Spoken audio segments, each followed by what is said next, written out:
मुक्त गोट्यातून जनावर ज्यावेळेला ह्या ठिकाणी वॉशिंग होऊन येणार त्यावेळेला बरीचशी जनावर इकडच्या बाजूला मिल्किंगसाठी जाणार आणि बरीचशी इकडच्या बाजूला मिल्किंगसाठी जाणार. पाठीमागच्या बाजूला इथं हा म्हणजे त्या पुढच्या भिंतीपासून ते 10 फुटापर्यंत इथं मिल्किंगला उभं राहण्यासाठी मुठाची गटार 1 फुटाची असणार, 5 ते 6 फूट बैठक व्यवस्था असणार आणि ही लहान वासरांच्यासाठी ही अतिशय चांगल्या पद्धतीची ही गव्हाण असं गोट्याचं नियोजन केलेलं आहे. तर पशुपालक मित्रांनो अशाच पद्धतीनं कमी खर्चातला, आता तसं बघितलं तर इतकं व्हेंटिलेशन आहे. तुम्ही जर असं बघा, जिथं गरज आहे तिथंच आपण बांधकाम केलं आणि जिथं गरज नाही तिथं अजिबात केलं नाही.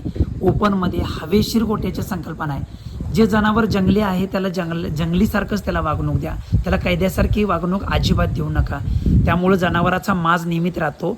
जनावर दरवर्षी ते आई होतं आणि जातीवंत वासरं तयार झाले की आम्हाला भविष्यात महाराष्ट्रामधनं म्हशी विकायसाठी, गाई विकायसाठी जनावर तयार होतील.